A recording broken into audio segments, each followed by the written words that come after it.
What is up, my riders? So I got my drill early to do the intercooler, so I'm just going to install the intercooler today and bring you guys along with me. So stay tuned. I'm super excited to try it out. Okay guys, so the first step will be to get the actual grill off itself. So we have 1, 2, 3, 4 hex bolts on here, and then the clips on the side to be released. Usually there's an undercarriage thing, but I don't have that. Never reinstalled it due to the new charge pipe sitting lower, so it didn't fit right, but we'll pull this off first and then go from there.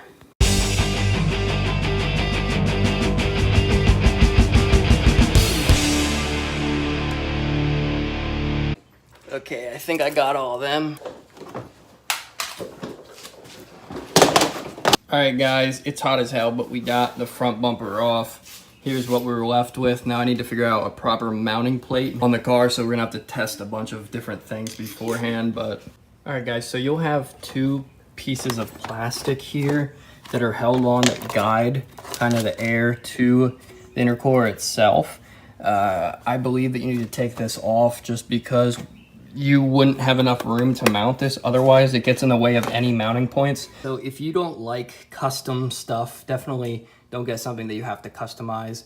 If you guys can see, I had to cut this whole piece off with a grinder wheel, but I got it to work. Guys, that is how she came out. I don't want to say that it's perfectly even, but it's as much even as I possibly could get it. So guys, I look like a mess, but that ends today because it's already 11 o'clock. I'll get back on it tomorrow. Since mine didn't come with instructions, I went and looked at Forge, which makes a twin core very similar to this. This is upside down. This is supposed to be the other way. And I guess I did the installation incorrect, that the metal plates are actually like a horn relocation portion. So I'm gonna rewatch the video, see what other people did, and maybe try to figure out something different. I couldn't sleep last night knowing that I did it. So you guys can see, I had to cut a little bit of this off because it was too long, but without really any modification. The modification that I had to use before for the turbo swap and extension, it worked. So this metal piece and this other clamp came in handy because it wasn't going to reach, but now there isn't really any kink at all in the hose.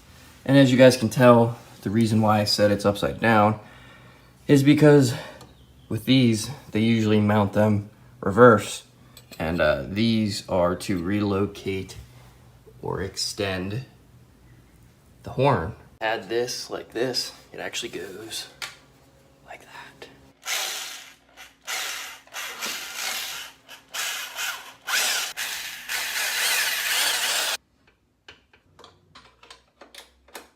Okay, just so you guys know, that is like the worst place to have them at. Obviously it's for the Mark 7 GTI anyways, but good lord.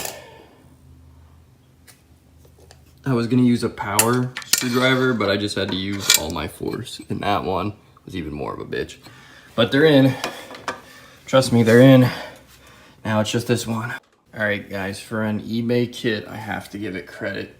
That one was a little bit short, but I still got it on there pretty tight. I don't think it's gonna come off anytime soon. Everything's good. The cool part is too, there's the ambient temperature sensor, and I didn't know, but I actually, this spot right there that I didn't actually end up cutting off, win-win. If I wouldn't have cut this piece off, I don't know how good it would have fit. It actually worked pretty well, and now I know for a fact this will work with the bumper. With the horn brackets is, it's all great that it comes with them. This already comes off of the bracket that holds the horn anyways, but there is no screw and nut to hold it anywhere in place. So I was just going to zip tie through the hole to itself and flatten the top so it'll sit like this. And then the same thing with this, but I don't have any screws and bolts laying around, unfortunately. Or I would just do that, but regardless, I will get it so that it's secure. Okay guys, what I ended up doing is just bending the brackets slightly to accommodate for the horns because of it not coming with bolts or the necessary hardware. Temperature sensor rigged up here and it won't be going anywhere. I used the actual plate that came off of it, screwed it in, and have it tied there because I don't have zip ties. And of course, every place we were going to didn't have them, so go figure. All right, cleaned up the inside of the grill.